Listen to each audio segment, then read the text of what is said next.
City manager will be here shortly, and then we'll get started.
we're waiting for the city manager's arrival. He's tied up at City Hall, but he said he should be here soon. He sent me a text just a minute ago.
I'd like to call to order the July 27th, 2020 Board of Aldermen Planning Board UDO workshop. If you would please rise and would like to join us, we'll have the invocation by Reverend Davis, followed by the Pledge of Allegiance. Let us pray. Creator, Lord, we thank you for the blessings that you've bestowed on us, the ones we know and the ones we don't know about. Especially today, we thank you for the blessing of Southport and the blessing of being able to live here. Guide us in our deliberations and decisions as we attempt to do all that is best for the people of Southport and for the town of Southport. Amen. To the flag of the United States of America and to the republic for which it stands, one nation, under God, indivisible, with liberty and justice for all.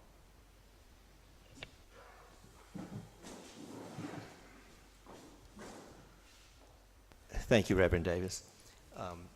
Next will be the approval of the agenda. I'll entertain a motion. Motion by Mr. Lombardi, second by Mayor Pro Tem. Any discussion? Madam Alderman.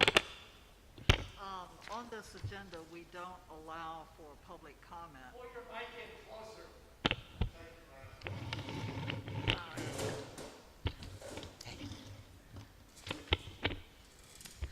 On the agenda, we don't have a place for public comment. And while this is not required for a workshop, I think it would be a good idea to allow the public, some of whom are here, to have something to say. And I mean, there's no reason to my mind other than it'll take a little bit more time, but weighed against the value of hearing what our citizens have to say. Of course, they're going to have an opportunity at the public hearing on the finalized version of the draft, but why not today? They're here. Would anyone like to speak in public comment? Mr. Rhodes. Is it all right to Come up to the microphone and We have a motion on the floor. if we could that we approve the haven't voted on. agenda, we have a motion, we have discussion. Any further discussion about anything in particular before we vote on the agenda?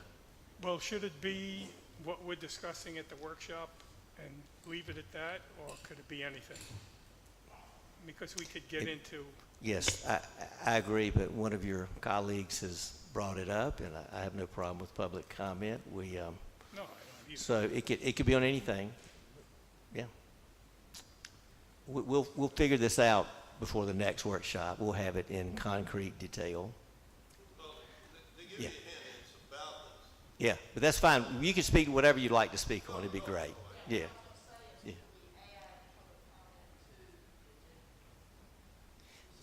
Absolutely. Okay. All right. So we'll, the motion should approve the agenda. We'll just add that the motion would be public comment. Yes. Okay. Any second by Mr. Spencer? All in favor? Aye.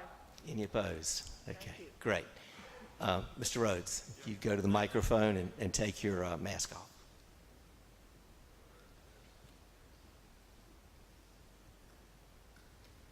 Can you roll that around a little bit so you're not talking that way? Oh, for the camera.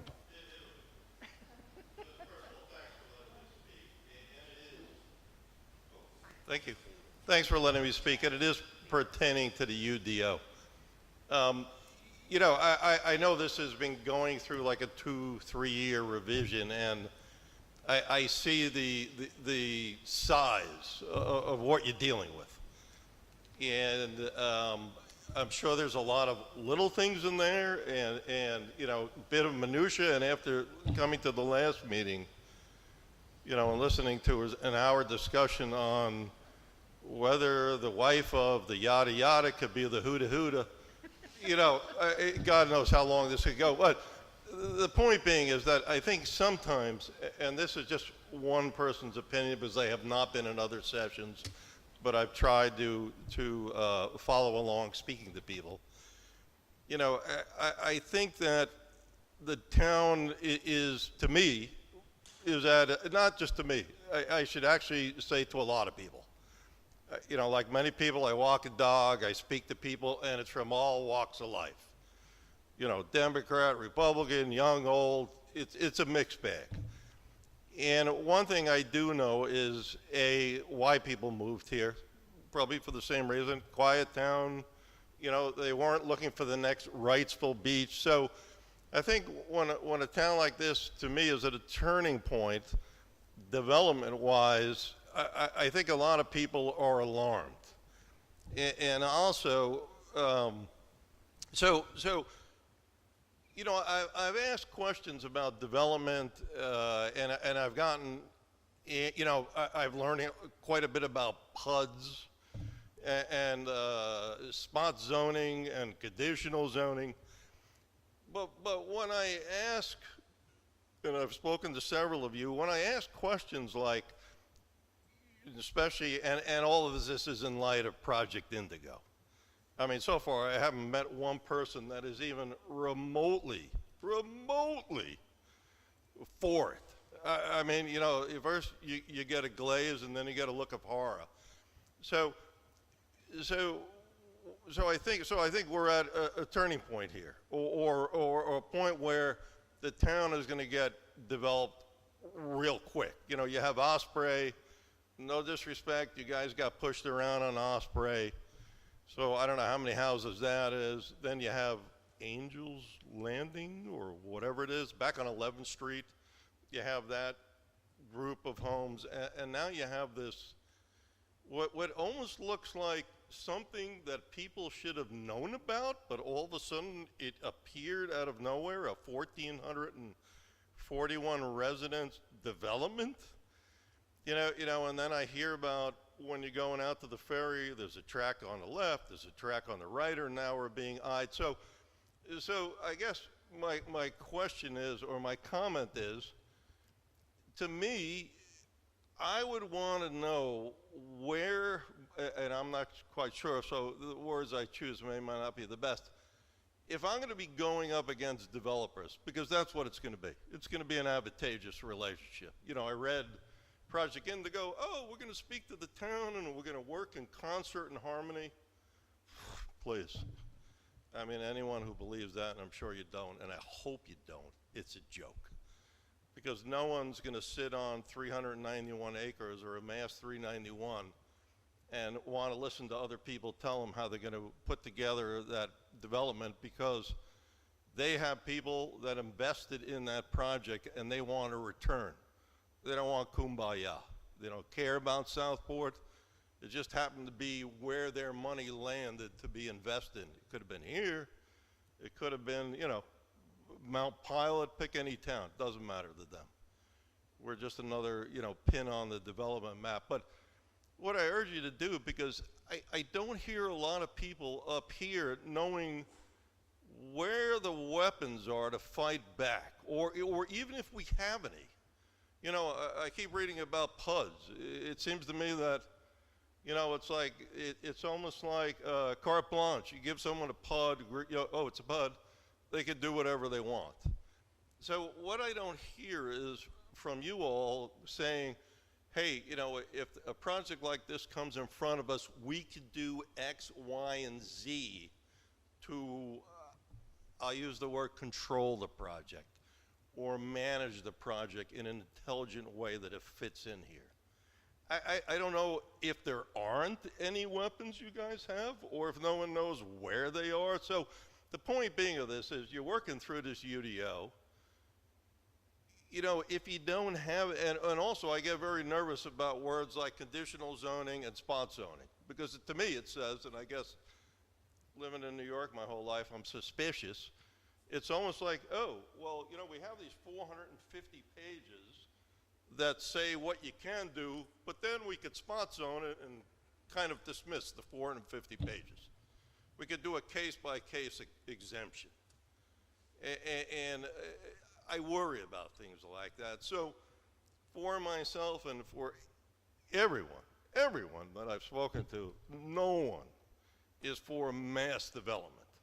No one wants to wake up and go to sleep and the town is like 3,665 and they don't want to wake up the next day with the town 7,200 people or 10,000 or 15,000. It's not attractive to us. You know, I think, and I don't know if this is a good or bad analogy, it's probably mediocre, is I'd rather have enough money in life to get by and be very happy than collect a ton of taxes and be unhappy. Once again, I don't know if it's a good or bad analogy, but the people that I know, they're not looking for the next Wrightsville Beach or the Hamptons or Disneyland. You know, I think most people understand that things will be developed because anything that stays the same dies. I get that. But, you know, there's ways to develop it in a manageable way. And the infrastructure, you know, I shake my head and I love this town dearly, but we're always 1 year behind. It's like the next hurricane's rolling in and we haven't even cleaned up from the last one yet, right? And the infrastructure here, you know, it's a good stiff breeze and you can't flush a toilet. So I implore you to, you know, as you're going through this or whatever process, you know, get your act together so you don't get steamrolled by developers. Because, you know, maybe for some of you, the attraction is massive taxes coming in. But I would tend to think, you know, having owned a business, that you don't get the payables before you put out the money. I'm sorry, you don't get the revenue coming in before you're going to put a lot of money out. And so I guess manageable, you know, controlled development, not massive, because as far as I know, none of the residents are looking for that in town. So I'll leave you with that, but you know what you have to push back on these guys. Let's not have another Osprey Landing again. It's embarrassing. And I don't think it's the direction that anyone wants to go in there. But thank you. Appreciate it.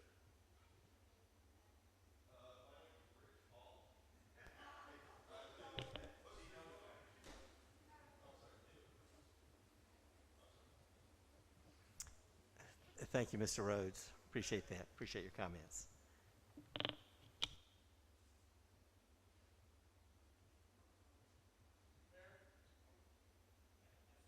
Absolutely, Mr. Alt. Please come up to the podium.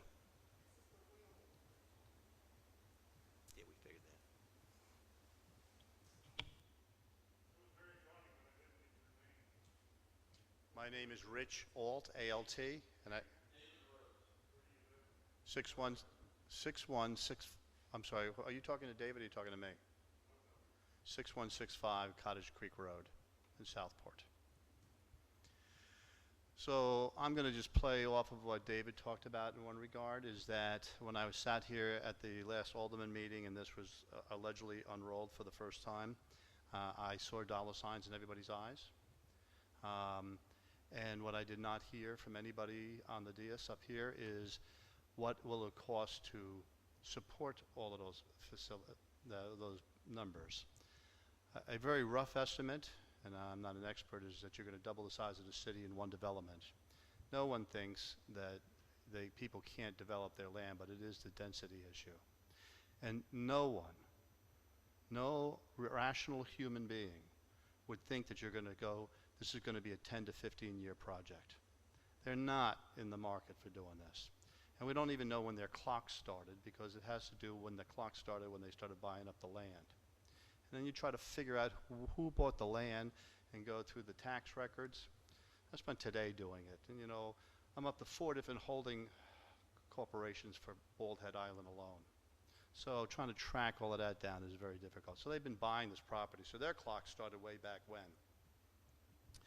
And you got to figure out, you're doubling the size of the city, and that's not taking into consideration all the other developments that would be going on. How does that impact your fire department? Do you have to have a new building? what is that, $6 million about? $5 to $6 million, all the equipment that goes in it. Police department's going to have to be increased. They're going to outgrow their building that they're in now. How are you going to do that? You're going to have twice as many people, just not counting everything else, twice as many people using the roads 365 days a year as opposed to the summer influx. What does that cost for road repair? What's the new road repairs? Not that we do a lot of road repairs, but whatever that would be. Then there's the water sewer. Now, the new development would have water sewer in it that would probably meet the needs of the people that lived on those streets, but they dump into your main water sewer stuff. What are all those costs are? And before you vote on anything, I suggest that you look to see what does the cost are going to be, because I suspect that any additional tax revenue that you will get will be eaten up for at least the first decade before you see the first dollar plus, because of all the new stuff that you're going to have to put in. It's going to be very costly. Now, I don't know who is capable of going out and amassing those numbers for you, but I strongly suggest you get a consultant to come in and start looking at those numbers for you before you say yay or nay on any of this. And I also would suggest that the whole issue be put on a moratorium until the PUD part of this massive document over there is finally decided. And so you have some kind of master plan, since we don't have a master plan, I guess that's the equivalent of one, of what you're going to be able to do. So slow it down until you figure out the cost, slow it down until you figure out what PUD actually is, because right now, if I gave each one of you a secret test on PUD, I think I would get different answers to all of those questions. And that should not be the case. Thank you very much.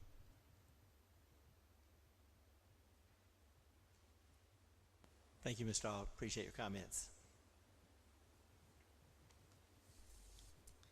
Anyone else? Okay, the next item on the agenda will be the UDO workshop. We will try to keep it to a 2-hour limit. And Wes and Thomas, thank y'all for being here, and we'll let y'all get started. Thank you. Thank you, Mr. Mayor.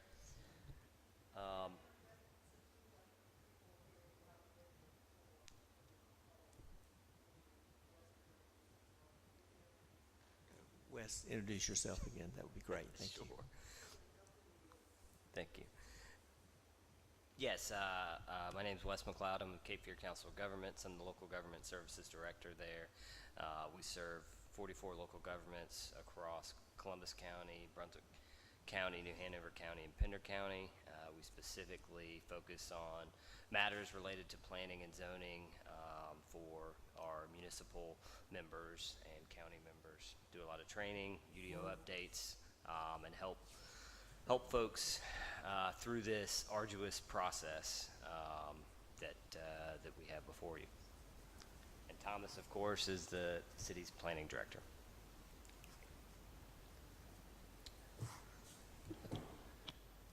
Okay, if I recall, we left off discussing portable storage containers,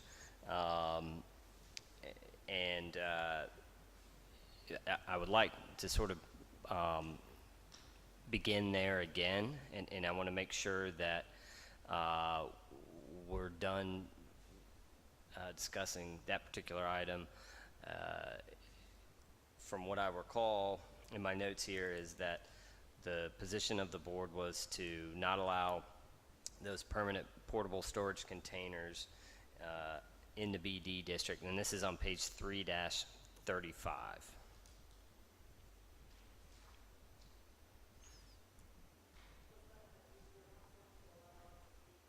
Yes, ma'am.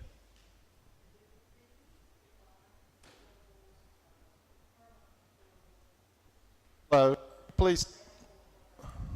Hello. Can you please take your mask off and use your microphone, please? Thank you. Do you need to hear that again? Nope. Okay. There is a definition in on page 832, essentially shipping containers and self-storage units, and typically they are served there on a temporary basis, but given that we're located so close to the port, there is a market for shipping containers to be used typically on non-residential properties as basically a shed or a storage structure, etc., and they remain there in perpetuity. And so a permanent one would just be one that's there, and it's not necessarily going to be moved within a period of months per se.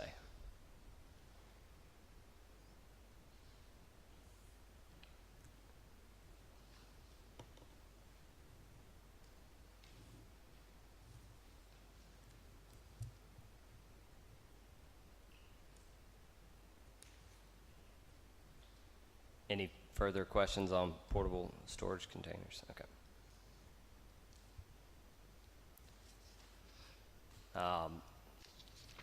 Sounds like we're moving on, and what I'm going to do is I'll go back to the list of comments that we have.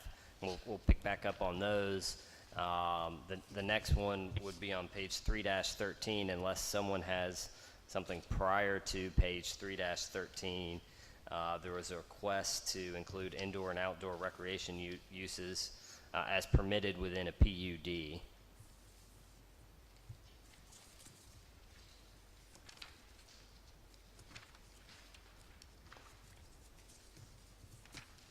The reason I pose this question is the definition for commercial indoor recreation includes like pickleball courts and things like that. So I just thought maybe that could be a compatible use depending on where the PUD is located. I'm just PUD in general, not any particular location. That's why I was asking, is that fair to not have them in that area?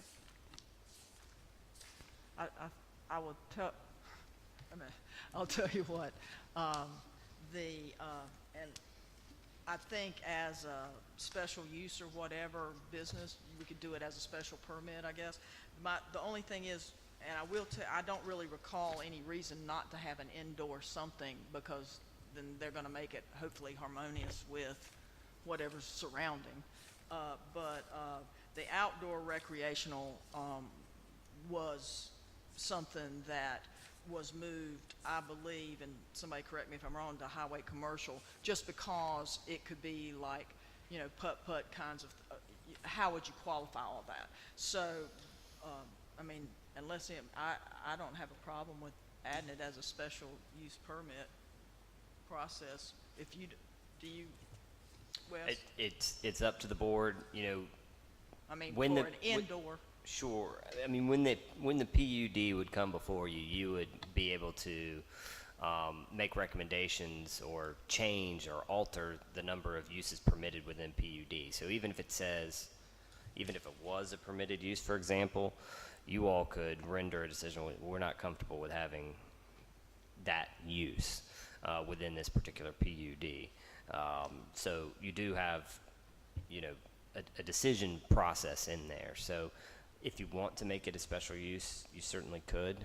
The PUD would then be approved, and then they would have to come back and have a special use approval following the PUD.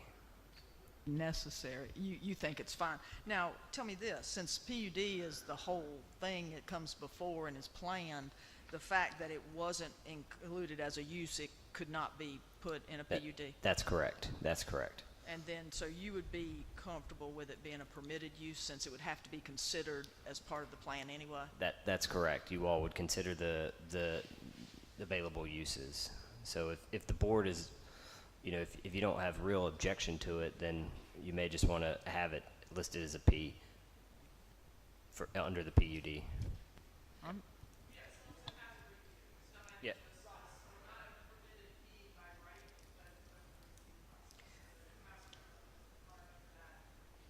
Yes, it is only, as of right now, as a by right in the outdoor recreation in the highway commercial district. That's the only place. Well, I thought we were talking about indoor as a permitted use. Yeah.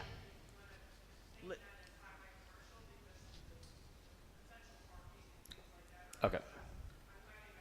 Okay. Okay. Sure. So only indoor in the PUD, is that, okay, fine. Any objection to that? I would like to hear a couple of hypothetical examples of what this would be. What does this look like?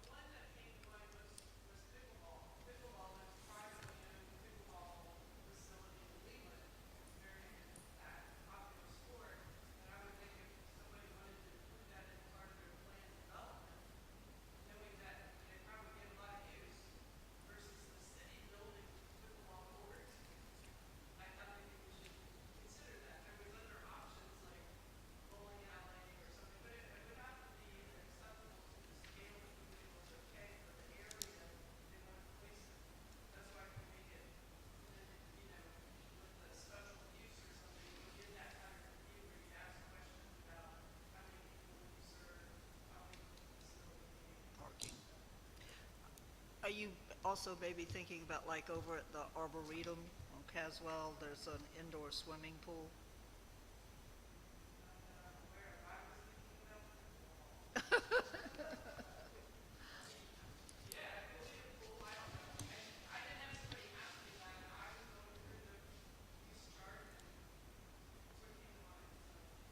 I think it might be helpful. You have to remember that this is talking about a specific commercialized development. It's not talking about a pickleball facility that is an accessory use to a neighborhood for recreational purposes by the residents of the neighborhood. This is talking about a freestanding commercial for pay enterprise. Is that what you had in mind? I don't think it would be fair right now to say that it should only be private or open to the public. It's the future is hard to say. If you have it at the right location, then I would rather be more open-minded than closed about, a private club related to a specific development where you can't get entry unless you live there. If you have a facility placed in the right location where it could be open to the public within a development, I think that's probably more appropriate for the future. So how do we word that? Well, it sounds to me like you want to have some discretion in this, so I would make it a special use of approval then in the PUD, and that would allow, because you cannot foresee all the things or write up all the particular specifics, you'd be allowed to set some conditions on that approval or not approve it if it doesn't sort of mesh with your understanding of that facility and what it should entail. Thank you. So within the PUD, there'll be a S for commercial recreation indoors.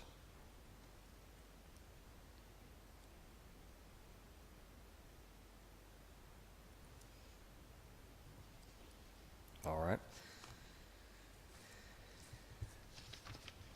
Next item is on, unless someone has something prior to page 318, there is a comment to consider allowing residential or boutique hotels in PUD. What exactly is a boutique hotel? Thomas, do you have that off? One moment, let me read the. Okay, were you gonna do it? You can. Okay.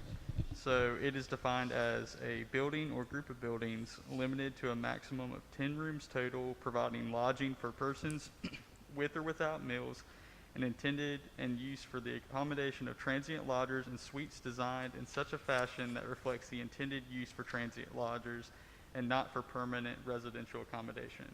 Suites may have one or more rooms in addition to bathrooms, water closet compartments, laundry, pantry, foyer, communicating corridor, closets, or any dining alcove. Kitchen areas separate from the living or sleeping areas may be provided, and cooking may be done only in the kitchen area.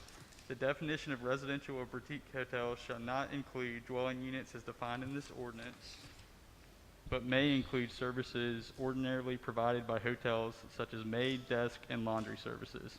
These hotels may differentiate themselves from larger chain branded hotels and motels by providing personalized accommodation and services and facilities, sometimes known as design hotels or lifestyle hotels. And I believe that the question was somewhat related to, well, those are allowed as a special, hotels and motels are allowed as a special use in PUD. Why is residential boutique hotel not also allowed as a special use? The hotel and motel is actually the more intensive type of hotel use. The residential boutique hotel is limited to 10 rooms. So, I would think it would be logical to allow it as a special use within a PUD.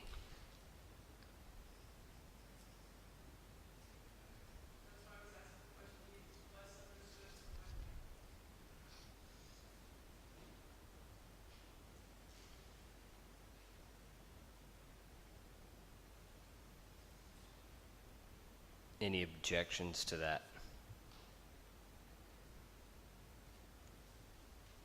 Would you want to do it special use with standards, or you just do it special use? There are standards. Standards, so- There are standards, so it would be special use with standards. Okay.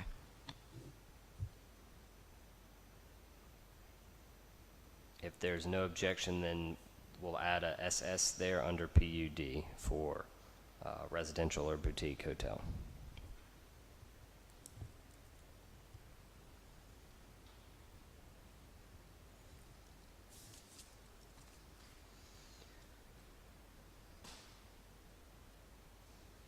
The next item on 319, I believe, is just a clerical grammatical error. There's a CS where it should be an SS, and we'll go through and make sure all those items are addressed.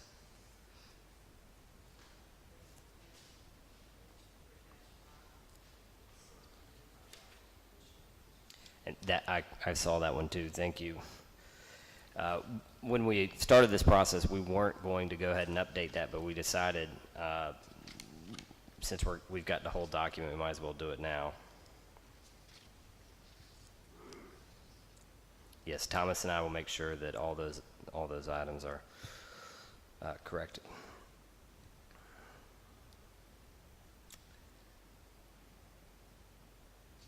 On 319,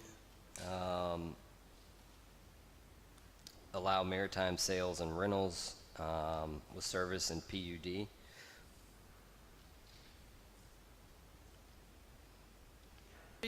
You're allowing a commercial marina, but sales and rental wasn't allowed, and it didn't seem to make sense. It seemed like it was, the kind of tied use.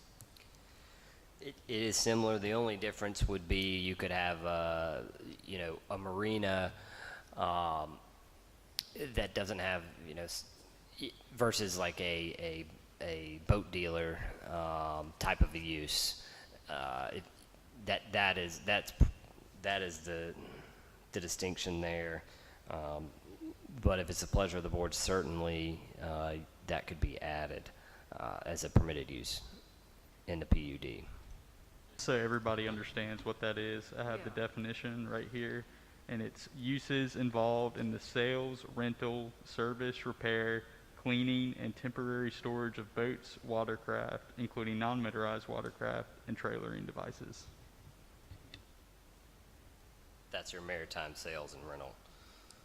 And marinas allow for boat sales in their definition. So, and this would be just parenthetically, my question would be, in a PUD, typically you're looking at more dense interactions with businesses and different things. Would that be fair to, in the layout and design of it? And something like this would be more the scale of what it is as a boat retailer, for lack of a better way to say it. I think this use would be something that I don't know that someone would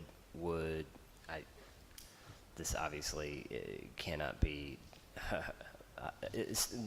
guessed with any sort of certainty, but I don't believe that anyone would come forward with a PUD and then they'd also have a boat dealer on the PUD. Someone that's going to be selling boats is going to want to have some visibility from a fairly high trafficked road, not, in the middle of a residential community, for example.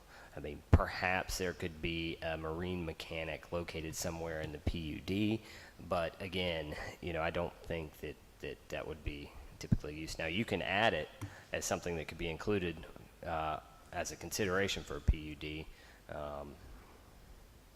Marina provides for repair, and so Right. business would be probably more likely there anyway. Right. When you pose this possibility, Alderman Sharkey, what marina area did you have in mind? We don't have a lot of space left along the water where we could add a marina. So what were you thinking? Where and which marina? Actually, what I was thinking about is current uses that happen in the yacht basin. So we have Southport Boat Rentals, which is a small business that if somebody, I'm just, and there is a rental system at Southport Marina, Freedom Boats Rentals. So I was just thinking about existing things in town, could they be facilitated at another marina? But if the commercial sale, if maritime sales is really supposed to mean a boat dealer, where you have a stock of boats, sitting, then that's fine. I'm ready to accept the way it is. I just was thinking about businesses that we have, if somebody wanted to replicate those businesses at another location, most likely existing, not something that, but they, are there now today. Can they do that in the future with the definitions we have and the chart we have? So if the maritime sales, rental, and service is really talking about commercial dealer that should be on a commercial district or the business district, that's fine. Yeah, that's fine.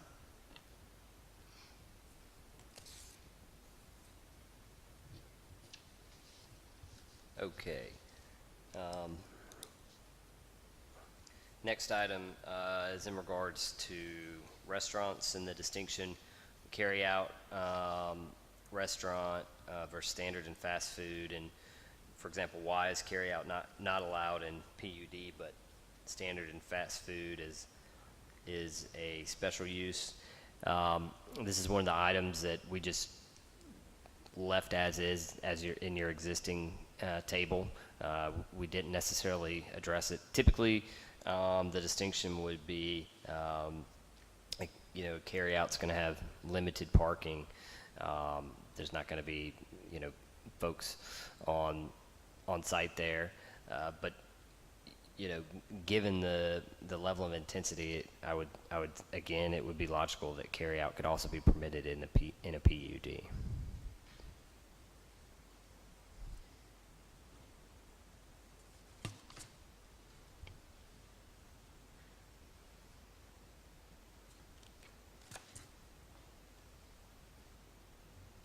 Wes, would you say that you would do it like a restaurant, the restaurant below, and say it's a special use? Yes. Would this apply to food trucks? This would not. You do have a separate use in here now for mobile vendors, and that would apply to food trucks. That would not This would be a brick and mortar building, some type of drive-in facility. You just wouldn't have like a Sonic, for example, or even a smaller facility. Folks could walk up and get some sort of carry out, but they would not be served in the building. I can't think of an example other than the side street where you go and pick up and drive away. Well, I think Port City Java in some locations have drive-throughs. So if you don't allow, a drive-through kind of where they don't sit inside, just carry away only, then I would think you're limiting that. That's what I was thinking about. So if there was a coffee shop in my development, they'd be set for life. If people could just walk over there and get their cup of coffee and a muffin and walk home, they'd be pretty happy instead of getting in their car and driving down, you know what I mean? It just seemed like an oversight. It's sort of like small walk-up places that people would go to, like they go to now, whether it's Moore Street Market or Port City Java, a Chinese carryout, things like that that facilitate people's lives, but it's there localized within their neighborhood versus getting in the car and driving a mile or something to pick it up. Well, so I am clear here, are we talking about carry out as a separate entity, not part of a restaurant's services? For example, you know, Famous has carry out, well, a window pickup as well as you go in. Same thing with Port City Java, Moore Street Market. That would be classified as just a standard restaurant. They can still have carry out, but that would be the distinction. But this, what you have specified here is standalone carry out only, correct? Asking why it was not permitted to have carry out only in a planned development. And I don't recall, it may have been an item that was discussed. I would have to go back to the minutes. But for whatever reason, you know, we did leave it as is.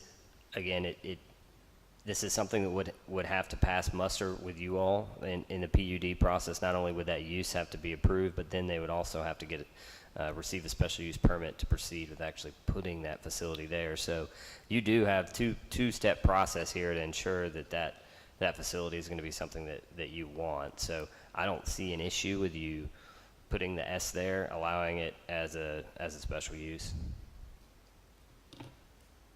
Is there any objection to that?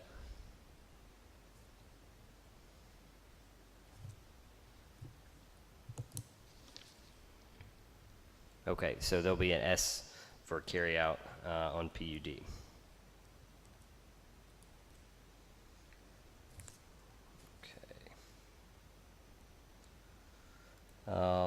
Just another clerical item. And then on page 324, 3-24,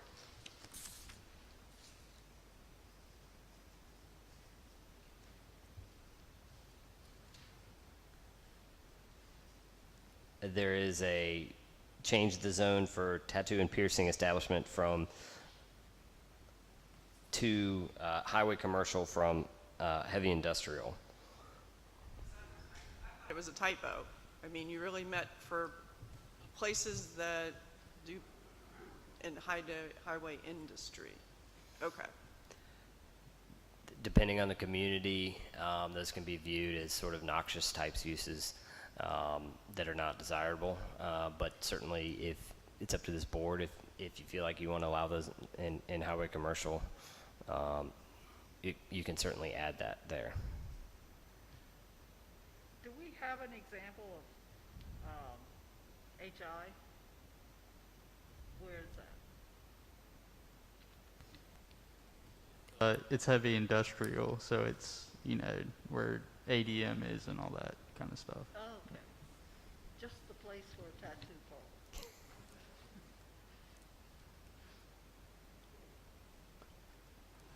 That's just within our city limits. That's and our ETJ. That's what we're talking about. Okay. I just think you're basically saying you don't want them in town because where that is right now, somebody's not going to build a freestanding one. If it was part of a plaza or something, which highway commercial usually is, you know, is highway commercial, then somebody could possibly have that kind of business, but they're not going to build their own building next to ADM to do a tattoo establishment. So that's why I thought it was a mistake. I'm sorry. Is this the time where we decide whether is this a use that we desire to have in the city or in the ETJ together? Is this something we want to encourage, allow, disallow? Yes, ma'am. This would be the time where you could choose if you did feel like it was compatible to have in the highway commercial, then this would be the time to include it in the highway commercial.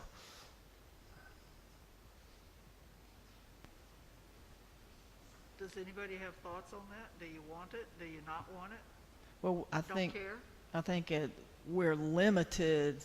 Our highway commercial is almost like business to us. It's a little bit of a corridor, and I don't think use-wise, there's a lot more.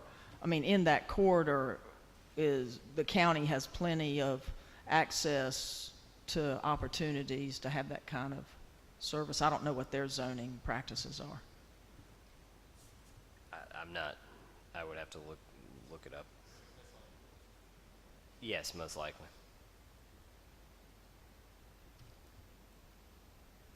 I would like to strike it. To leave it in heavy industrial? Yeah. Okay. So is there an objection to leaving, only allowing that particular use within heavy industrial? Okay. All right. Thank you. Moving on to 331, and this involves the docks, piers, bulkheads, et cetera, that was discussed last meeting.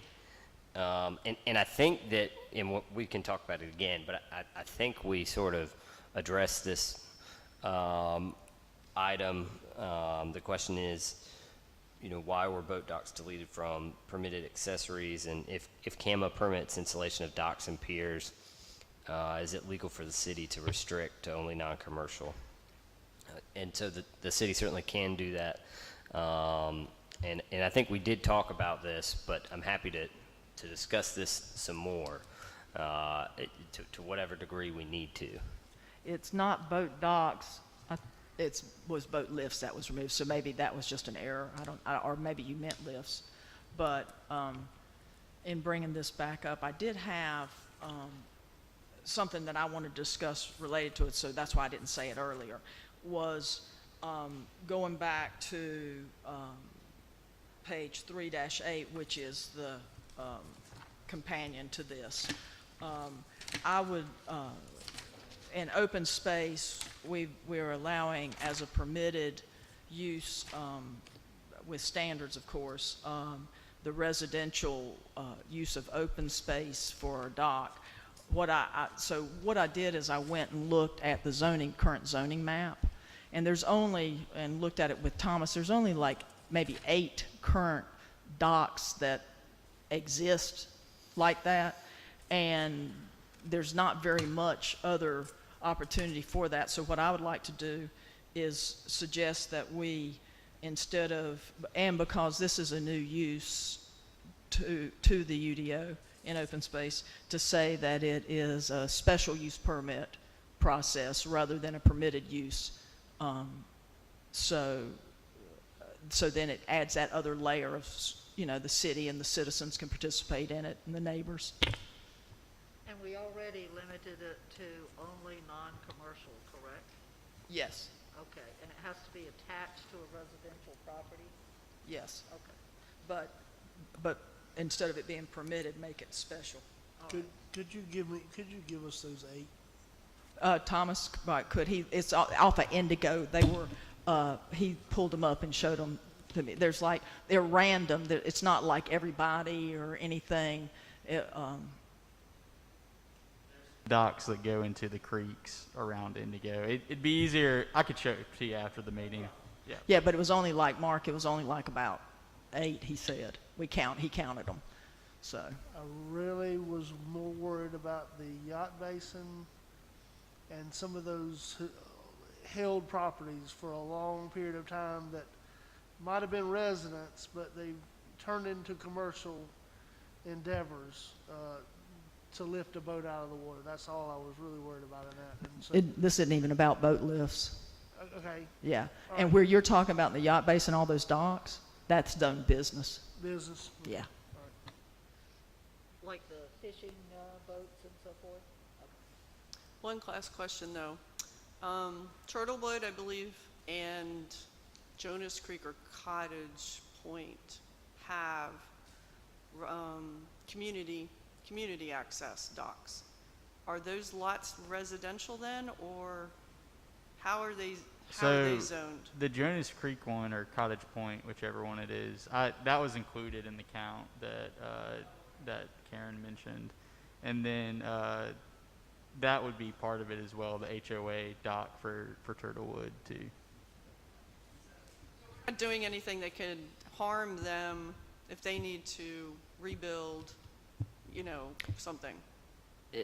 Now, the That's distinct. what I'm concerned about. Are we going to prevent somebody from being able to rebuild or improve what they already have? Now, I think there is a question here of interpretation. For the UDO administrator, there is a request to state that only non-commercial residential docks and piers attached to individual residential lots.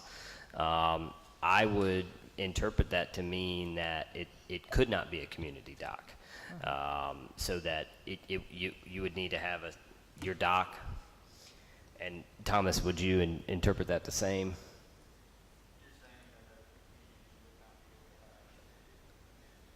Yes. So I just want to make sure you guys are clear on that. A PUD, well, that's within a PUD, is what you're talking about. Not all of them are PUDs, so not necessarily. So, And this is only within the open space district. Remember, what? only within the open space district. okay. So if there is a location that's adjacent to, say there's a vacant tract and they want to have a community pier, it is they wouldn't be able to do so based on this language. They would not be able to? No, ma'am. There would have to be individual lots, and then each residence could have their own dock. But I don't believe. I mean, if you strike the attached to individual residential lots, then yes, I believe that would be permitted, and the clause would still be that only non-commercial residential docks and piers could be permitted. If it's an HOA and the HOA owns the lot that the community dock is attached to, that would be permitted though, right?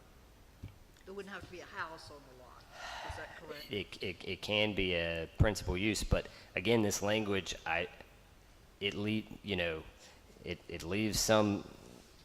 a bit up to interpretation. But if it were me, I would say that it has to be a one single-family residence, and it can only be a dock with that single-family residence on that attached to individual residential lots.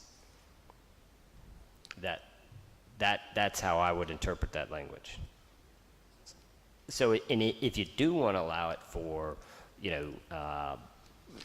HOAs or communities, et cetera, I think you can do that, and you don't necessarily have to include that clause. I mean, you're being Right. clear that this is for non-commercial use, and it would be fine.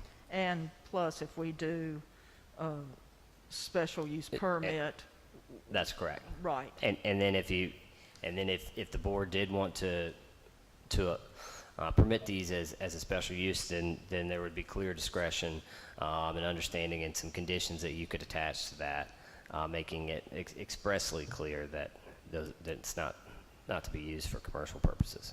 and citizens, neighbors, and the whole could chime in through that special use process. That's how that would work. Yes, only people that have standing, Right, that's what I mean. No, I don't mean the city at large. Yeah, Right. typically, Adjacent neighbors and that sort of thing. typically it's only going to be your adjacent property owner, and the statute does allow for an HOA with interest as well, but.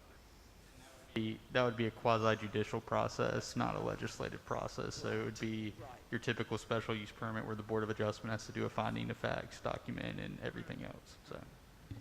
So, did we reach the point where we are removing attached to residential property? Is that where we are? I mean, I think, I don't know. It's up to you all. I just want to make sure you guys are clear on what kind of you're proceeding here with.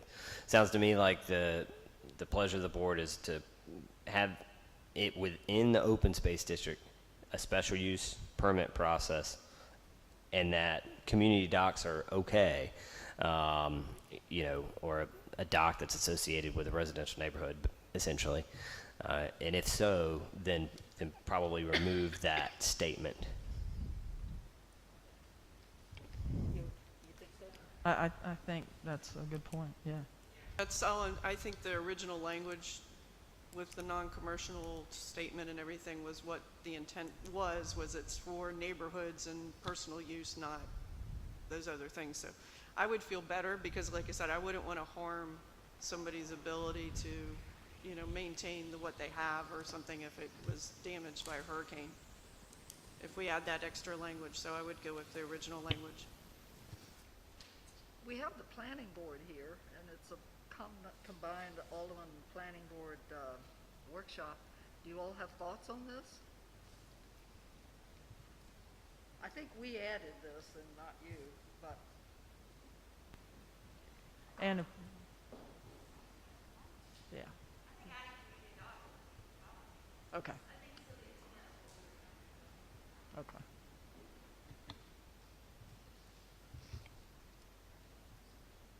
So, all right. Sounds to me like there is no objection. We're going to leave the original language as is without the attached residential lot distinction, but make it a special use permit within open space district. All right. and only non-commercial. That language is in there.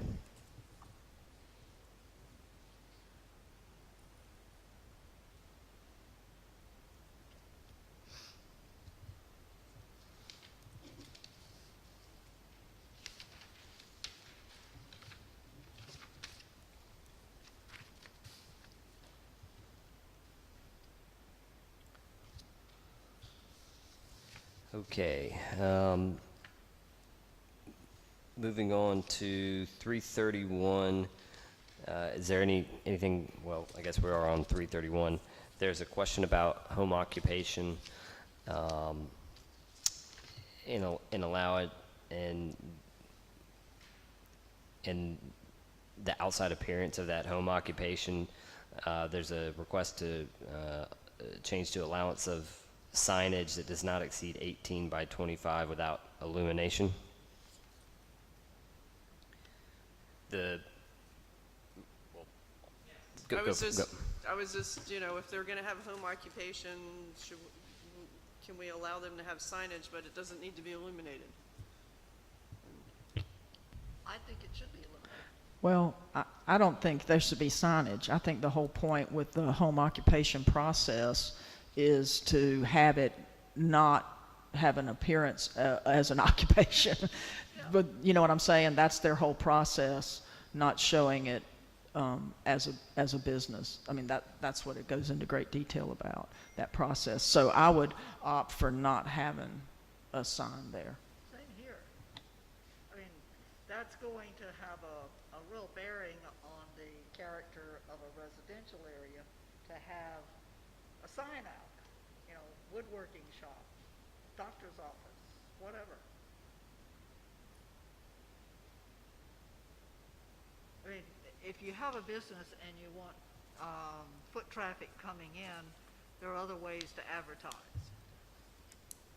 I think I'm thinking about it, if you say you have your house organized, your property organized so that you have your main entrance to your living area, and then you have another entrance for a business, you want a sign that alerts people that are looking for that business that this is the entrance that I want you to come to. That's all. I mean, it's trying to give some direction, it's trying to facilitate business, but you don't need to be very big and, lights and all that kind of stuff. But during the day when business would be open, natural daylight, I was just thinking, it would be affixed to the building, not a freestanding sign, which is, I think, the original language is, the outside appearance of the structure. So that, to me, I thought it was a sign attached to the building. So that's all. As I was just, if it was just something that said, Laura Sharkey, DDS, you would know that's the dentist office. That's all. What- Would all use it for that purpose? I mean, would everybody use it for that purpose, just to direct somebody to a door, or would it be an advertisement of their business? The way we've got this written, it would allow anything. Yeah. I don't think, And I think it devalues the value of the property in the neighborhood. John? It also, the definition of a home occupancy says no traffic shall be generated by such home occupation in greater volumes than normally be expected in a residential neighborhood, which means there shouldn't be a whole lot of people traipsing up to the house in the first place. So there's no need for a sign. Yeah. I think we should leave this out.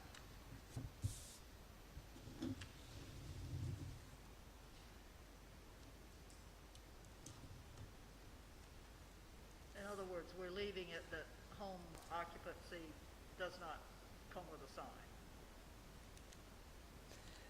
sign. And I'll just say, you know, generally, that there's not going to be a matter of enforcement. Something like if someone had a little entrance sign on their house that wasn't visible from the right of way, certainly someone could call and complain. But that, I believe that's the type of thing that, now, if you asked and it's not explicitly allowed, certainly they would say no. But I believe the way you have it here, unless you strike it, folks then could put a sign, you know, out at the street, in the yard, et cetera. And I think that the intent of the planning board was that's not what they wanted to see. Okay. I agree. And I was just asking Thomas, there's often a clause in most sign ordinances that signs not visible from the right-of-way are exempt from requirements, which would be that. But you could also have a sign in a window. Sure. And That would be visible, pretty though. obnoxious.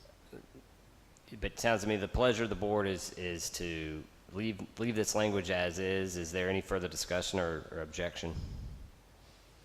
It is. So for signs exempt from permit requirements, there's one right here on page 3114, and it's signs which are not designed to be visible beyond the boundaries of the lot upon which they are located and/or from any public thoroughfare or right-of-way, except as such signs may be regulated hereinafter. It was there. I couldn't locate it. So yes, if someone was coming around the side of the house or trying to figure out what entrance to go in, you know, there'd be a sign that would be obscured, but they could see which entrance to go in if someone wanted to have one of those signs that was not visible from the right-of-way, without having to explicitly permit it here. Okay. Next item.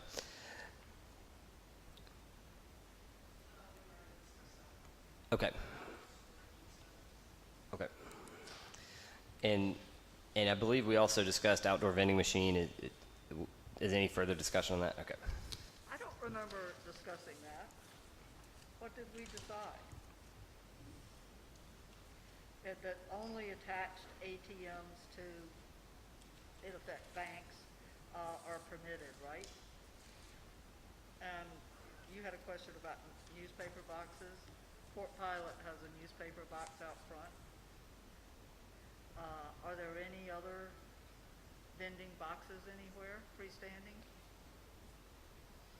The thing that was being targeted as soda machines, to be honest. I don't think it was the intent to just do away with newspaper boxes and stuff, but there's some soda machines in the central business district currently. Yes.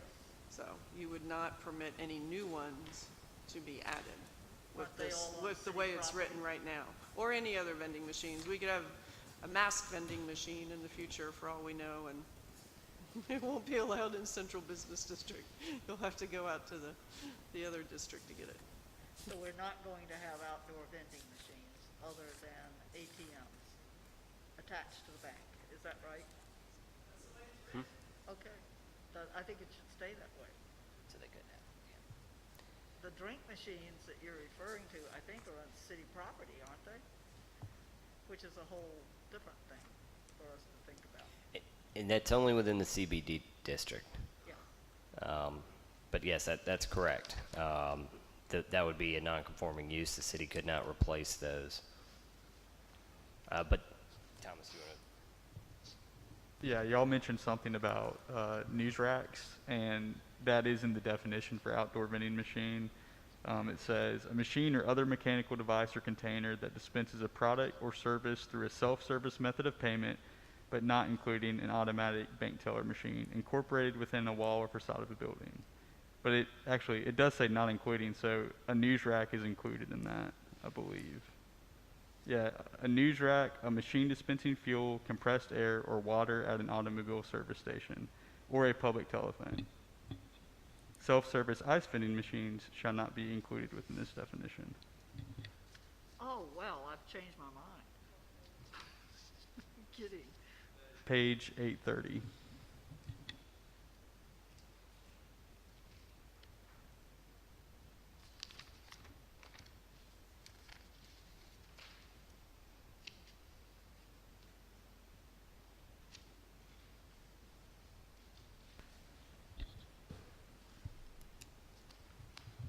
Basically, the only concern is really the newspapers, right? So Wes, could you recommend modifications, a modification that would allow,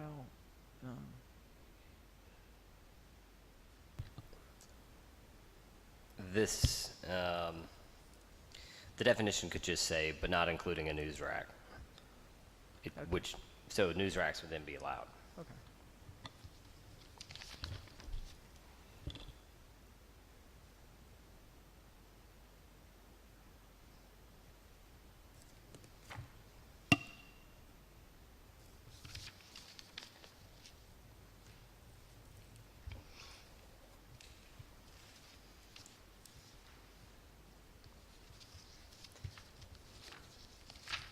Okay.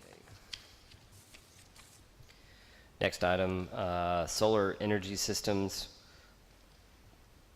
Wire ground mounted solar energy systems were prohibited in all zoning districts. There is, and then request an allowance of ground mounted solar systems in LI and HI and, as PS or SS. And I believe this question is in regards to what would be an accessory solar energy system, so like on a residential unit. We do have solar farms in here that would be, those are included in larger districts, but the reason why the ground mounted are prohibited is if you're sitting on your porch and your neighbor has a ground mounted one, the glare is such that it would be fairly difficult to sit on the porch and relax and enjoy your property when you're adjacent to a ground mounted system. They could have a roof mounted system, but just not a ground mounted accessory system.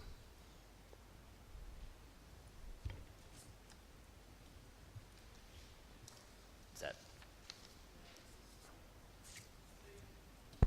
That solar was allowed in which zones? the solar farm? Let me look. Well, there's solar farm, but say you have a commercial business that wanted to use solar of some type, and they could fix it on the ground behind their property. Is that permitted?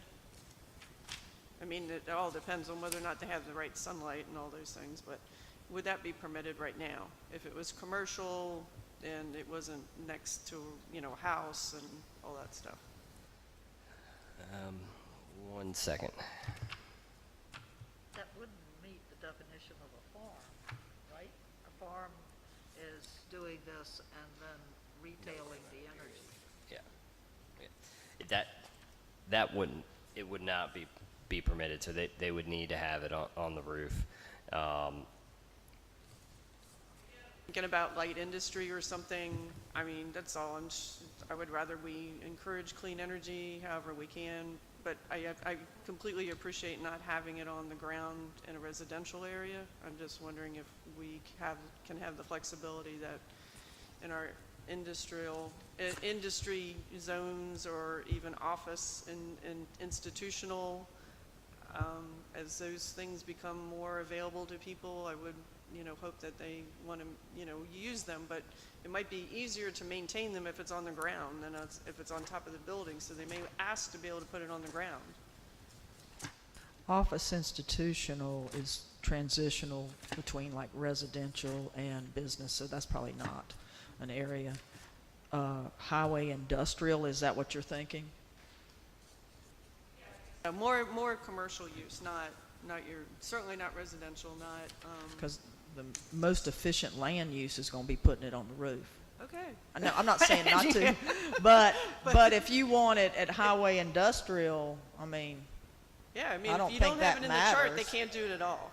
yeah, yeah. I mean, I don't think. I wonder if you could add to solar farm something that allowed Solar commercial. farm, they would be. My concern is that if you did say that they're permitted in the heavy industrial or one of the commercial districts, is someone would try to basically use that as a way to solar. have a de facto solar farm and not be permitted through the standard process, the more arduous process to establish a solar farm. That would be my only concern.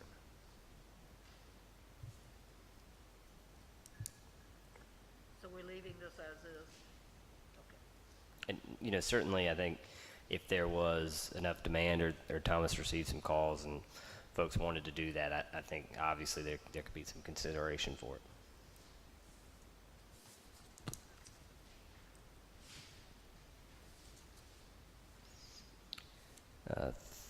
Page 3-54, is there any questions before page 3-54? Yeah, I have one. Page 339, 3.7, residential use standards. Could we add E to adequate consideration for the following factors to say impact on city infrastructure? With which, under The one? site plan must be designed to give adequate consideration Okay. to the following factors. Could we add impact on city infrastructure? Yes. That's a good idea, yeah. One moment. Do we need to specify what the infrastructure entails? I don't, Obviously, roads, sewer, yeah, I water. think that covers it. Wouldn't you say city infrastructure cover that? Everything? I think that's fine.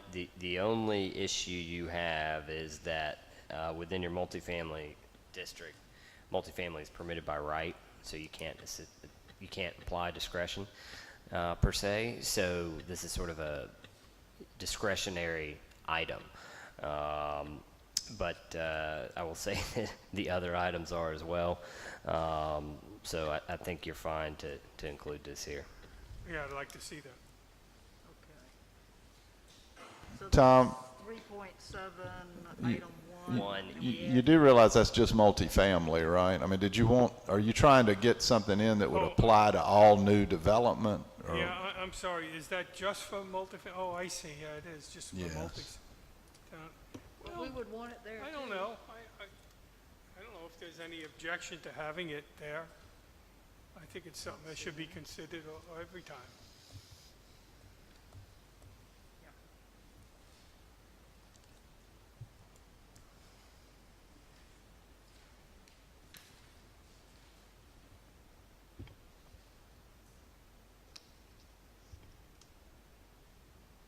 Is there an objection to adding that statement? Not for me. Okay. All right. Any further questions before page 3-54? Any other questions?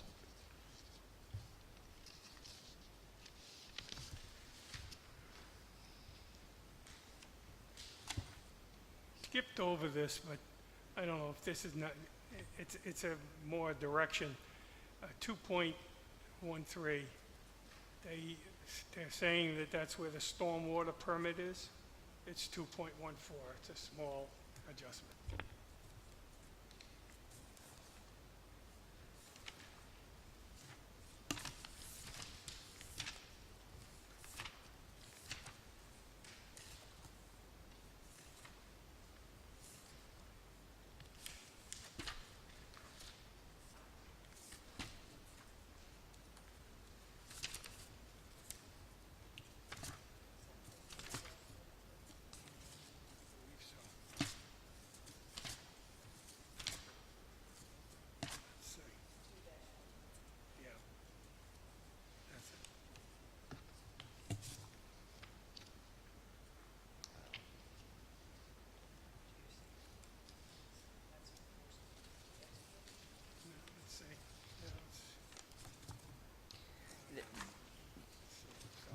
Yes, it's on 2-14. We'll make sure that 14, okay.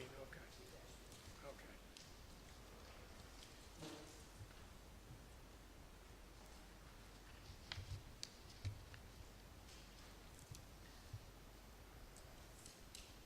I don't know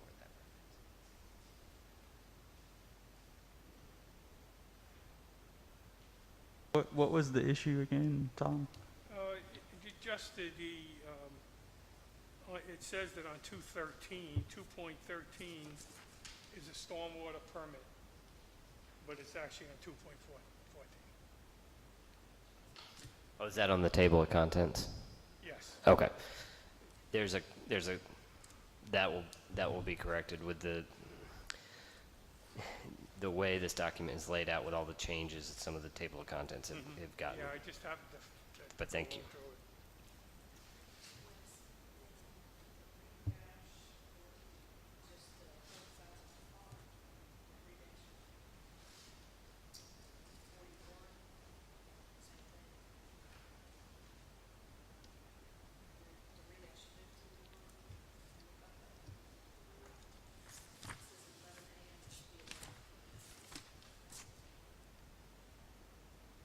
(3-53).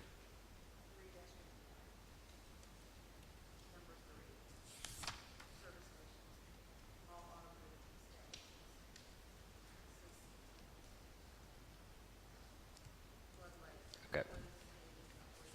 Yep.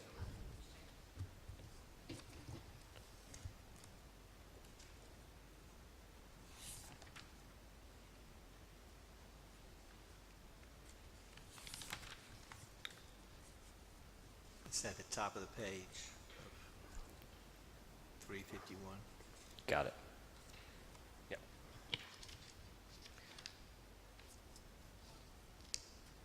Question on that same 3-39. Remember when we had some conversation about the development going, is it on 11th, with the two things? Was this having to, because remember they came in as two different projects and they weren't connected, so we weren't able to manage them or make requirements. I have this in the back of my mind, and I just wanted to make sure that, because this is existing language here where it's A, B, C, just to make sure that y'all were satisfied with that, Wes. I mean, that was two separate site plans. Wes, are you aware, would we be able to change that to allow for that type of TIA for something that's on two different parcels? I'm not sure if we can do that, if we can require that. Was it the same developer? Did they come in concurrently, or? I mean, they brought the development approval at the same time. I think you'd have a pretty good argument, and they're adjacent to one another. If they're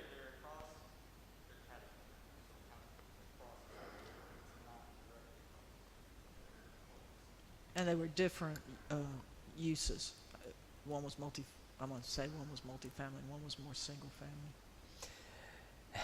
that, I'd have to look at your TIA standards, but typically it would need to be one large development. If they were adjacent to each other, I would say that you could have some argument there.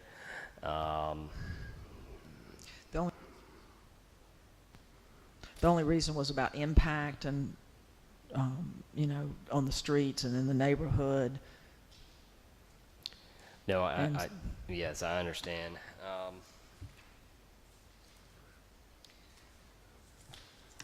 I would need to look at those TIA standards.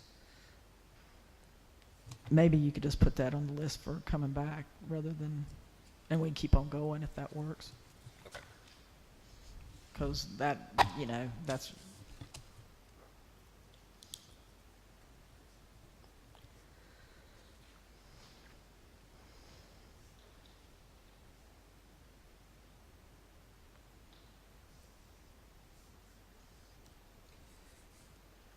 Okay.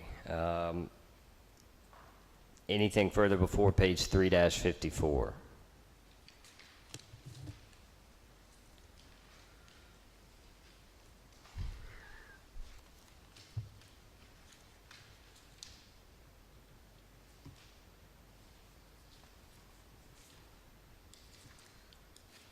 The question was in regards to dry storage and why require paved surface with 25 or more spaces. The question is in regards to, stormwater runoff and low impact stormwater mitigation be allowed. This is a tricky one. The reason why you want to have a hard surface here is if this turns into a de facto junkyard, even though you don't want to. The city doesn't want to be responsible for moving a bunch of boats, vehicles, etc. off of a muddy surface. It tends to keep things cleaner. The downside is, yes, you've got stormwater to handle, but it also requires a level of investment by that applicant. Someone can't just throw up a fence and put a bunch of vehicles out there and start renting the space. But certainly the board, you all can, they could have a low impact development proposal. It'd be hard to just require only them to do it. In the matter of maintenance, unfortunately, we have not quite figured out a way to have our low impact development stormwater projects do very well in terms of maintenance unless someone is really on it. That would be. Sounds like you brought a lot of information to the decision, that's all. I was just, really, it was about stormwater. Okay. We start paving more things, we have more stormwater issues to deal with, and I was just asking the question, so you got more background on it than I do. Okay. It seems to me that from your explanation, though, that we're looking at convenience of moving junked vehicles and things like that versus impact on the environment. I mean, we're weighing one against the other. Why not gravel?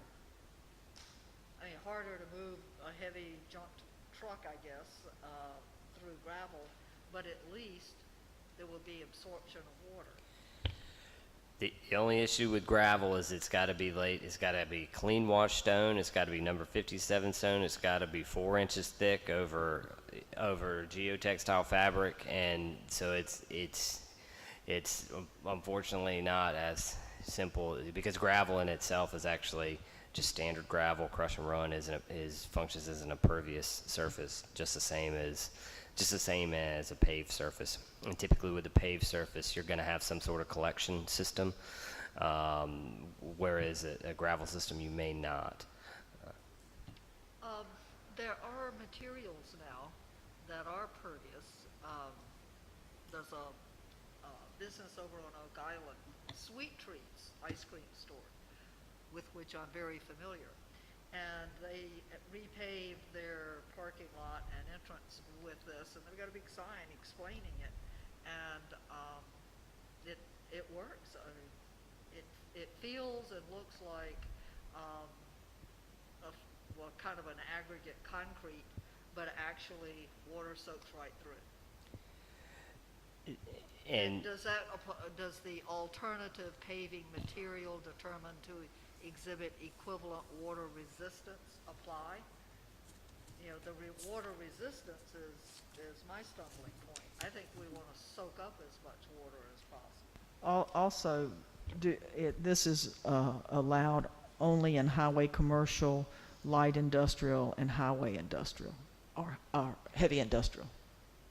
yes, so yes, those alternative materials, that's exactly what that is trying to get at. If you wanted to require it, it would be a matter where you're going to want to require all lots with 25 or more spaces, not just this particular use. Correct.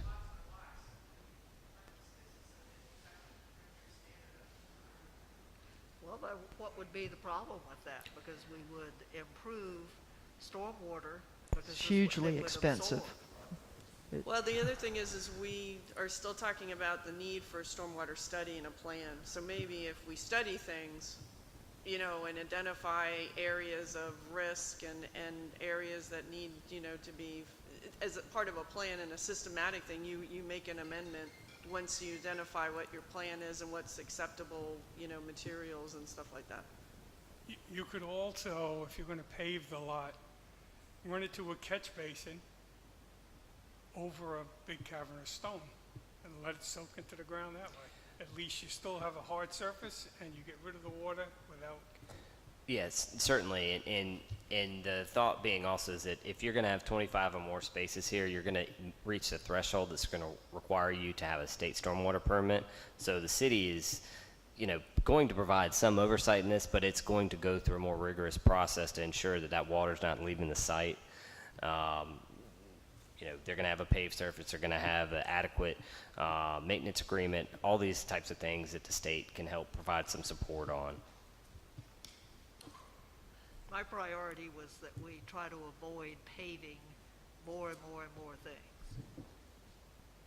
And it looks like a junkyard after it gets ripped up, and then you have gravel all over the place and potholes and puddles of water sitting around. Are we actually Does talking that look about better? junkyards here? I mean, what are we talking about?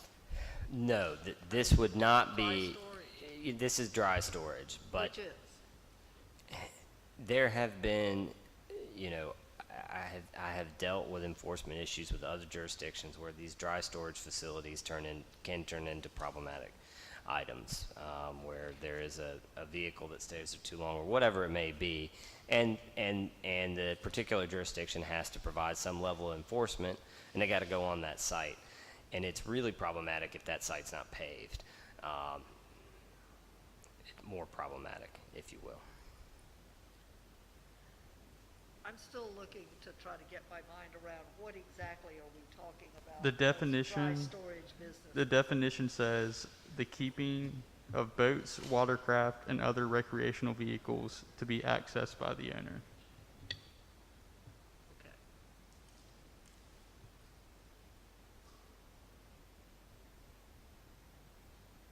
Hate to see that paved.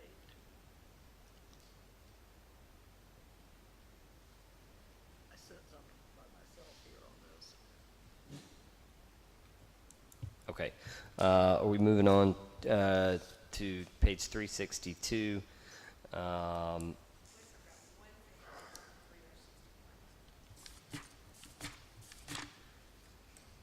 the bottom, until or if, if you look, at the last sentence of number 2, where it says City of Southport Thoroughfare Plan, we removed that in other areas. We removed it.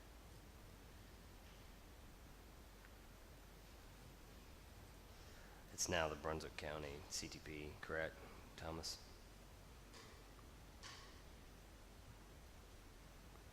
Thank you.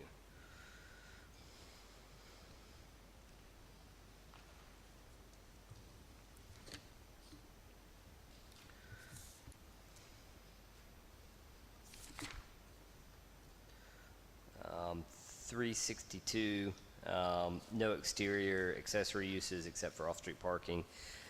I believe that, and Thomas or Wayne may be able to weigh in on this question better than I, but I believe the intent was that this type of use was supposed to somehow fit into sort of the neighborhood fabric so that you wouldn't have disturbances with an exterior restaurant, whatever it may be, bar, etc.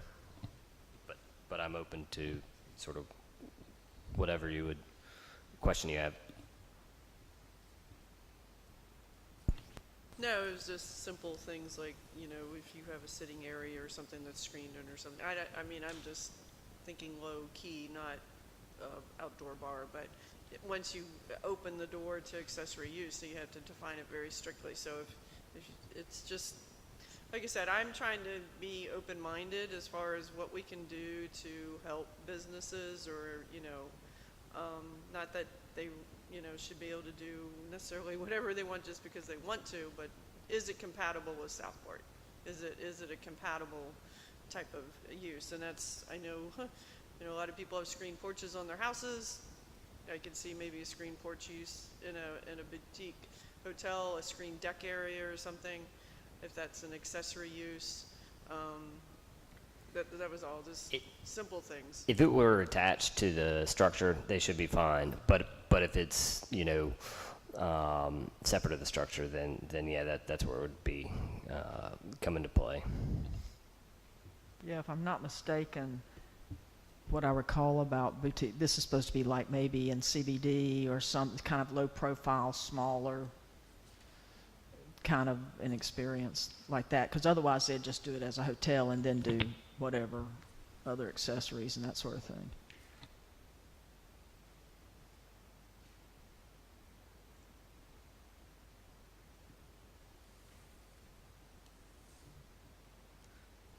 Okay, sounds like we're moving on to page 363. It's a question about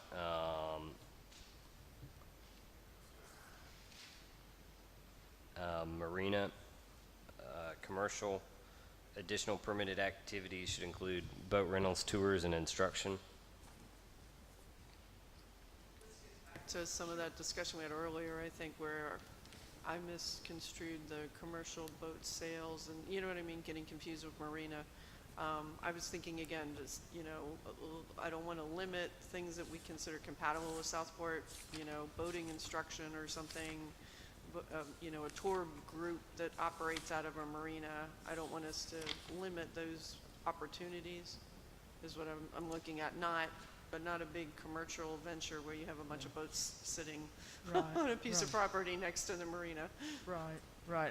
I think that the definition of marina is pretty standard across the board, number one, but then with the things you've kind of got listed here, I think those would be different businesses, you know, and if you look at, there's a category that says none of the above, and so there's a path for any kind of, you know, compatible business. But I wouldn't change the definition of marina.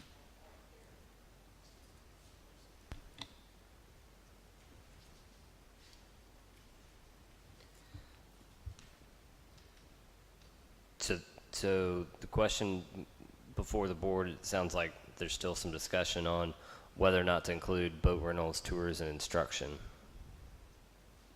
If your language permits it, that's fine. I just, reading it the way I read it, that was the question.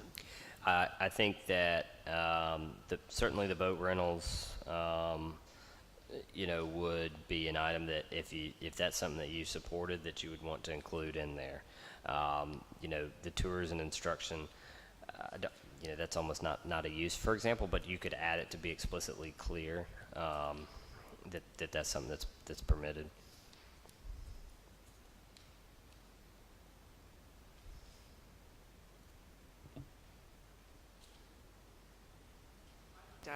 Like I said, I'm trying to be more open-minded about what's potentially can happen for people in the future, for businesses, small-scale business, and I think that's if you allow it in the language, then it's clear to people that if they aspire to have a business, that's a possibility for them. But that's within a commercial marina. There is, if you go to, hang on a sec. Because I hear what you're saying, but I think of that as a separate business. Hang on. There is. Hang on. Maritime sales, rental, and service are permitted in the BD and the HC. So they would be able to do that as another business. There's also a category that says on 3-12. Business, commercial, or other non-residential use not elsewhere classified. So some of that, and then you've got special use in our basic areas, special use permit process. So, you know, that for, you know, would, I think, pick up some of what, if you had any other Is that how Thomas would interpret it? It includes tours and instruction. I mean, that would not be eliminated. I forgot.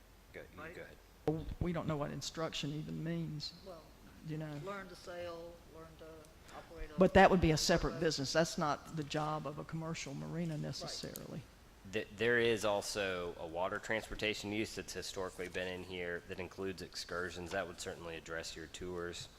Maritime sales and rentals would be obviously your rentals.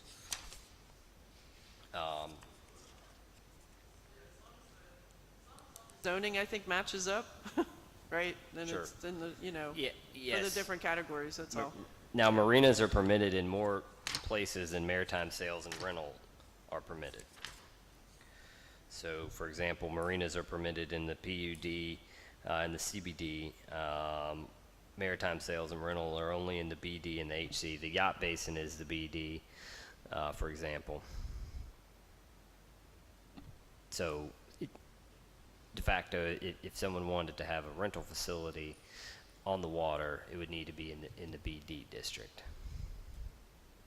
So where does somebody, a business that wants to do Southport water tours, where are they allowed? Would they be allowed at Indigo Marina, at Southport Marina, No. Yacht Would- Basin? they would be They're already allowed- in the Yacht Basin. They would It- be allowed in BD, HC, LI, Yep. and HI. In the yacht basin. Yep. Only in the Yacht Basin, Yes, ma'am. okay. Yep. Yep.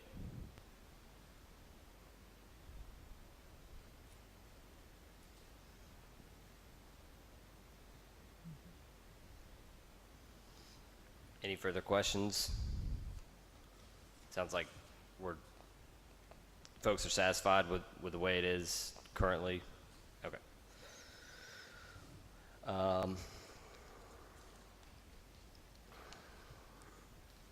Page 3-65, is there any questions before? Well, I guess we're on 363. 365, there is a draft, I believe it's in regards to mobile vendors, and that temporary outdoor seating is only permitted on lots with at least 2 acres in size or greater. This is some standard language that's used in a lot of jurisdictions so that someone can't basically create a temporary outdoor restaurant with seating on adjacent to or in close proximity to another brick and mortar. That's, if you've got 2 acres, you can go have folks outdoors, you can have seating, etc. But otherwise, it needs to be a use that folks are coming up and purchasing whatever they're purchasing and either going back into that business or taking that home. It can be, certainly you all can change it. It gets into be problematic for enforcement of city staff. This is only with food trucks, is that correct? Yes, ma'am. So outdoor seating for a restaurant that's a brick and mortar restaurant, that doesn't apply here. It doesn't require the 2 acre. That's correct. Yeah, that would not apply. That would hurt some existing businesses. Yes, ma'am, that would not. Yep.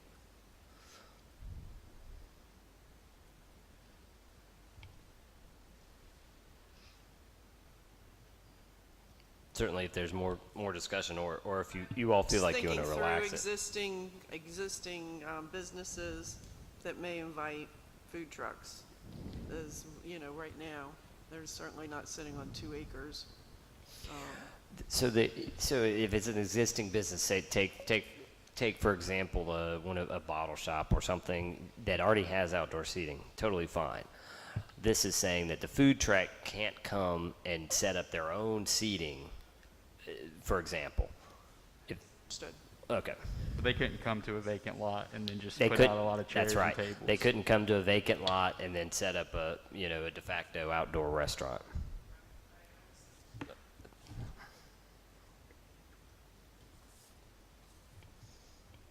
Unless they had 2 acres.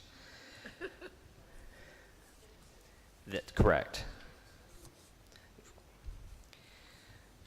Okay.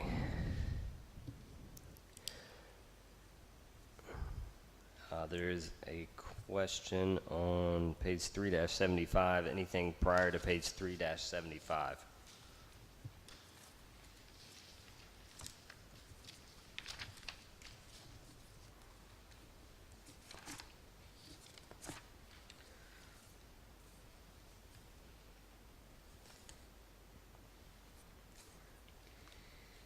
The question is the maximum height limit is a limit of 40 feet in the highway commercial. And then on page 3-62, Board of Adjustment may allow hotels and highway commercial to exceed 40 feet.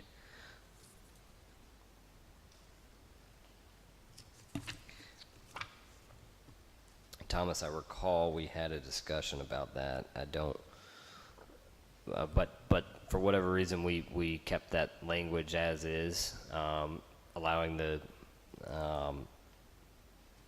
exception to be granted.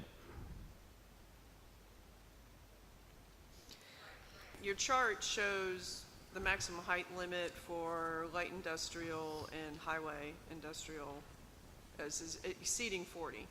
And so if that's clear enough, except for these attached items that must be, may only exceed the height by 5 feet, if that's clear to the administrator, then that's fine. Okay. Those are sort of by right exceptions versus the, a separate board having to grant approval for that particular use.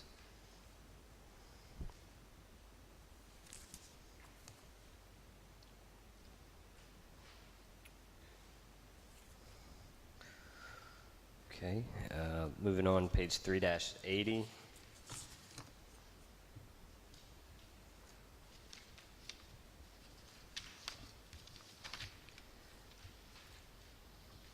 There's a question in regards to driveways, and perhaps you could elaborate.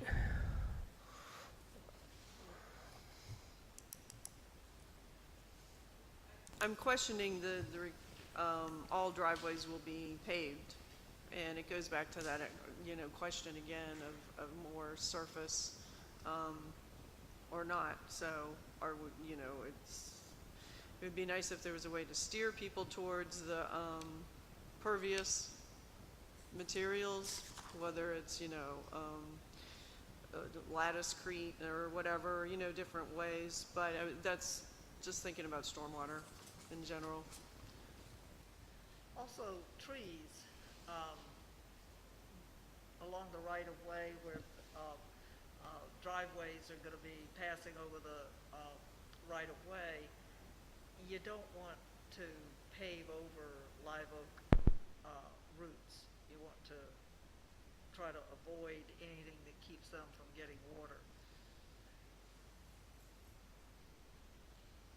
Have to get a driveway permit, don't you, Thomas? Wes? Yeah. We've got the issue now with the Whittler's Bench tree because the driveway that comes now so close in, trees are going to have a lot of difficulty getting enough water. And so that's why the Forestry Committee is searching for a tree that's going to be able to survive there. It's hard to find.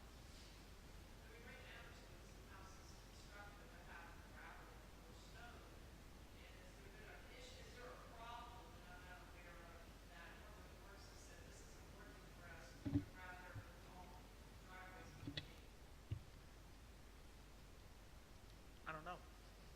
They also refer to turf stone. Did you see that? That you can use alternative brick, concrete paved turf stone, which is a pervious material. What is turf stone? It's concrete block with spaces in it, and grass can go through it. Ah, okay. It's one thing.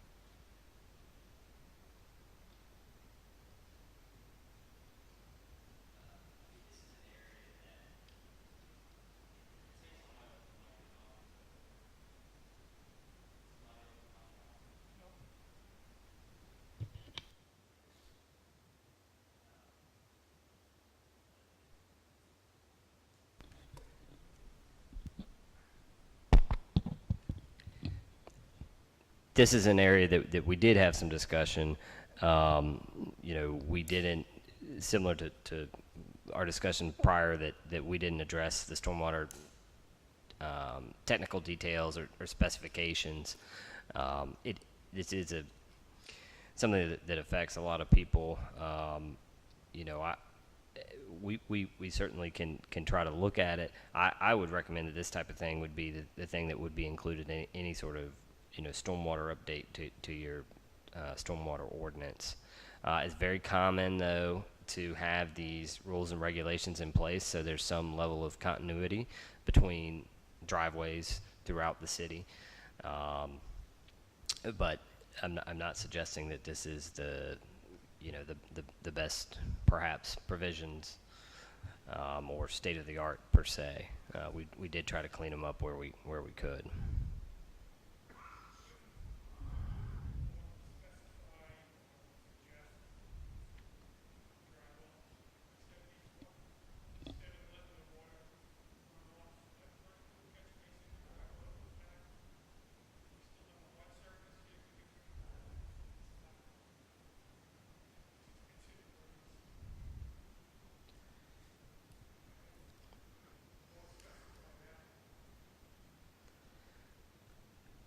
That'd be a huge expense for just a residential driveway.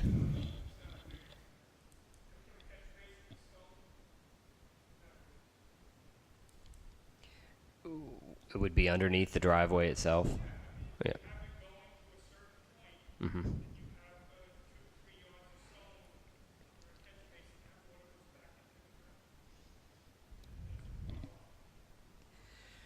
Yes, I mean, I think you could, and this is where it comes into, I don't necessarily feel comfortable providing those specifications. This is where the type of thing where you would want some of those specs to be developed by an engineer rather than me just saying, put, this type of thing.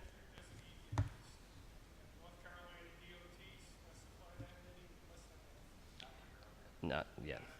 Not for driveways. They have some specifications on driveways, but, unfortunately, yes, they do create stormwater.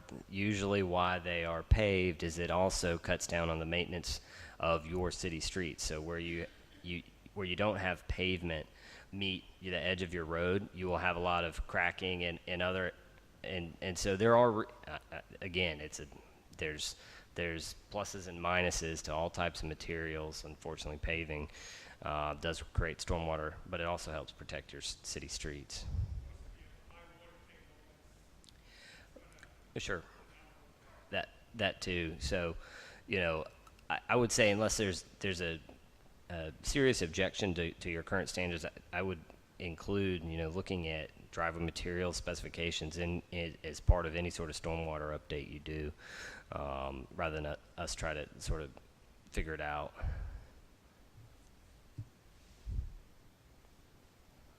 I'd agree with that.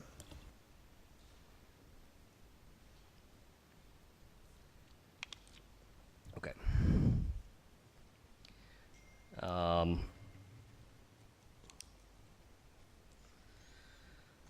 Okay, moving on. Is there any other questions before page 3-94? Yeah, I have one for 389. For parking, in BD, so I'm a little confused. We've got a lot of structures, maybe not a lot. We've got some structures in BD that have no possibility of on-site parking.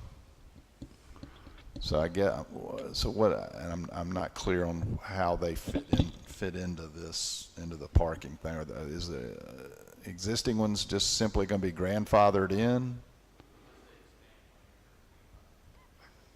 Yep. So if they don't expand the footprint by 25%, by more than 25%, then they can just keep going like they're going. Correct. Okay. All right. And I also would like to discuss adding back the CBD. Originally, I know this changed in March, but in February there was discussion about in CBD keeping, saying the same thing, that 25%, unless you expanded 25%, you didn't have to have any parking. But if you expanded more than 25%, then you were required to have parking. So, but not, so what I would like to, because there's no setbacks requirements with CBD, and so much of our city's historic character is comprised of the existing uptown structures in CBD, and the scale of these buildings in relationship to each other, I think is important to maintain. I'd ask that we revisit this previous recommendation and just add CBD back to the table 3.4, and not to say that so the use, not to say that a change of use would trigger it, but just only that if the building's redeveloped whereby the floor area of the building is expanded greater than 25%. So that still gives you room to grow, but hopefully it would keep them from being torn down and then become big boxes on that spot that maximize, to 40 feet. So it would maintain the historic character, or not, or more likely, scale-wise anyway, which is a very human scale in our little urban uptown.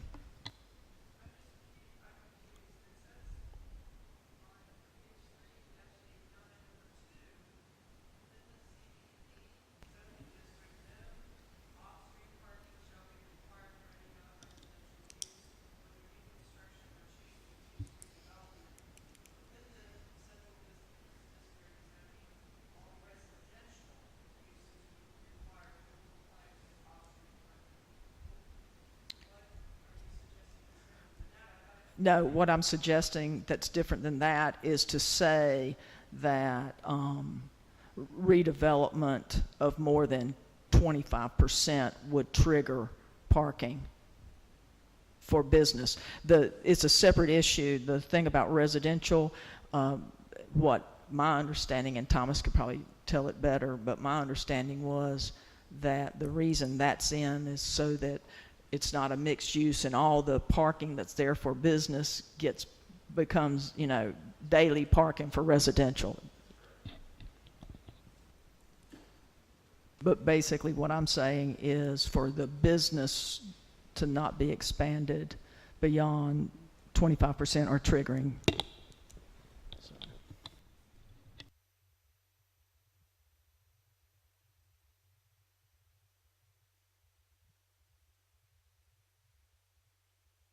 I'd agree with Karen's proposal.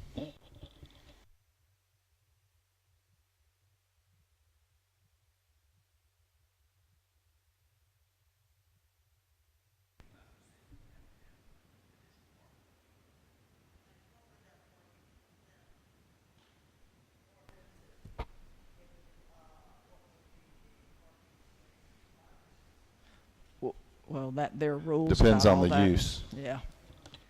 And it would only be, you wouldn't have to have 100% full compliance. Just above that 25% threshold, the amount of square footage you're adding, you'd have to add the appropriate parking spaces. So it's not like you're going to have to go to all of a sudden have to provide 100 spaces. It will be incremental. And Wes, correct me if I'm wrong, but places that have on-street parking, they would also be able to allocate 50% of that parking allocation would count as on-street parking. That's correct. That's correct. So there's another measure here to help further reduce that requirement. And so it sounds to me like the pleasure of the board is to include CBD back in with that. And so number 2 would be stricken. And the table would be updated, and number 3 would be updated to say in the CBD and BD there'd be a reduction where you're close to on-street facilities. And the other thing that I'll add, assuming this this document is eventually adopted, there will be a rezoning that will have to take place. Right now, you have a parking overlay, and this language is in here to basically to get rid of that, so that you're no longer subject to your zoning map basing where you have some parking exemptions. It's going to be written in here in your language. So just I want to give you a heads up about that. There will be mailers sent out to all the folks that are in that parking overlay, explaining the new rules and changes, that they change of use, there's no parking required, etc. And this also extends well beyond what is in your existing parking overlay. So there's going to be a lot more businesses that can comply with these rules and make it easier for them to, whether it's property owners, landlords, folks, it'll be a lot easier for them to come and start a business and not be subject to having to provide off-street parking on a tiny lot. On number 2, you're going to leave the residential. You don't need to, because it's included down in the table 3.4. If he's putting Change of use from okay. non-residential to residential, or the addition of residential units, full compliance is required with parking. Okay, thank you.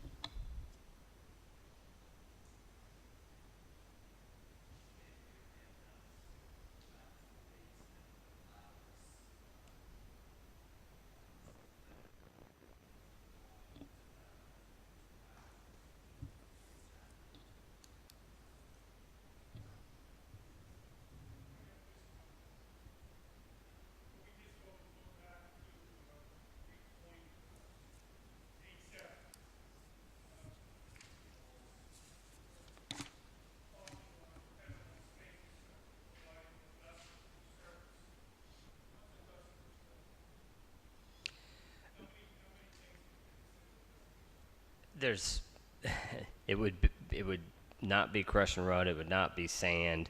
There could be clean wash gravel could be included in that dust-proof surface.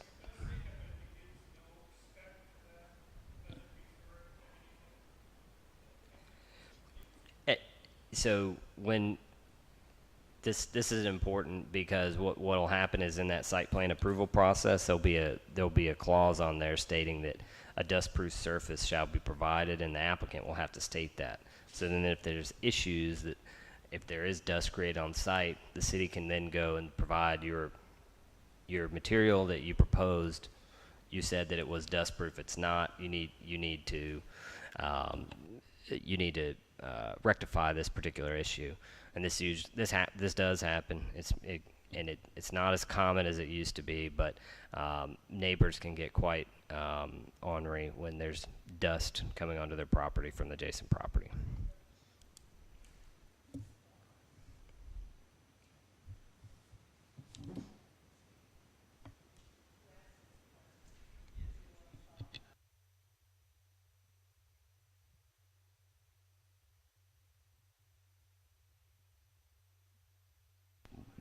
Should we